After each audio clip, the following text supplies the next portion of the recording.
At Arizona State University, we've made online education better, smarter, and more personalized so you can go further in your aspiring field. I decided to pursue medicine once I realized that ASU did have the online program for biological sciences. You're still required to learn the same curriculum. You're still being tested on the same content that anyone would be tested on in person. The comprehensiveness of the program prepared me so well for medical school.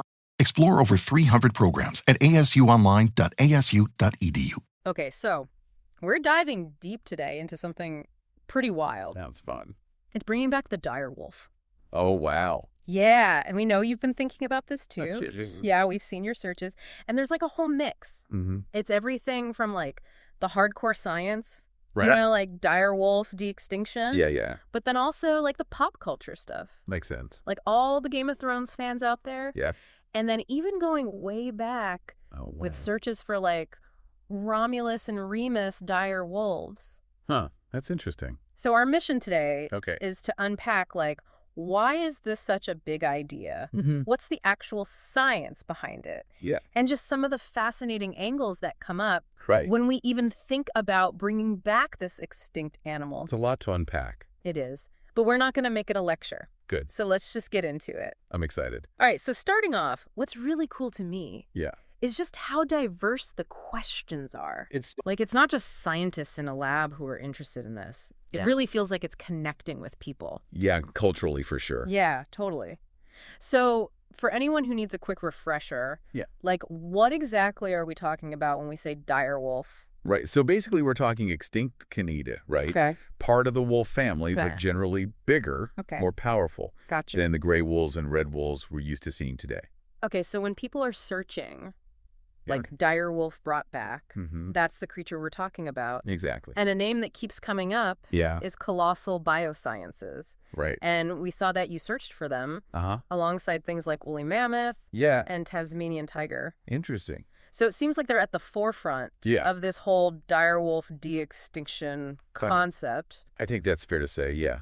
So what can you tell us about them? Well, they're really making waves, I think it's safe to say, in de-extinction science. Okay. Like they're really pushing the boundaries. Wow. And basically what they're doing is looking at, the DNA of the extinct dire wolf, comparing it to its closest living relatives. Okay. And the hope is that with, all the advances in genetic engineering, we might be able to kind of nudge things along to develop animals with like those key dire wolf traits. That's pretty amazing. Yeah. And the fact that they're also working on, like you said, the woolly mammoth, Tasmanian tiger. Right.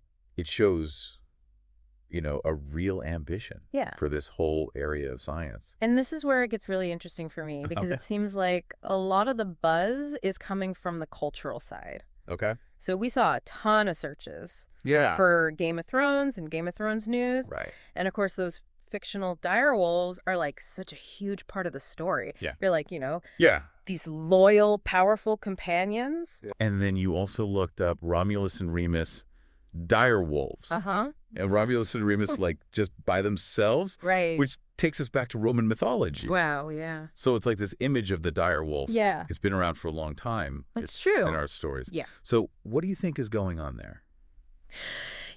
I think it might be tapping into something very primal. Okay. For us humans, right? This fascination with these big Kamaites. Yeah. Like, maybe it's a sense of respect. Okay. Maybe even a longing for, like, a wilder past. Interesting. Like when you see those dire wolves in Game of Thrones. Right. They're so majestic. Yeah. Loyal. And maybe that fuels this desire. Yeah. To see something like that in real life. I could see that. Yeah. Now, this is the part that kind of surprised me. Right. Given all this talk about bringing them back. Yeah. We saw searches for dire wolf puppies and dire wolf pups. So what are people finding? Yeah, good question. When they're searching for that. Well, it's important to be clear here, right? Okay. Like de-extinction, it's still in the future. Right. It's a possibility. Yeah. But it's not here yet. Okay. So those dire wolf puppies you see online. Yeah. They're not the extinct animal. Okay. They're actually just domestic dog breeds. Gotcha. That have been bred to kind of look like those Game of Thrones dire wolves. Right. So it's more about looks. Right. Not a real comeback of the species. Okay. So more of a look-alike Exactly. than the real deal. Yeah. And I guess that circles back to direwolf extinction. Right. Like the fact that they did disappear It's true. is what makes this whole idea of bringing them back even a possibility in the first place. Right. We also saw the name Ben Lamb pop up in your searches. Oh, yeah.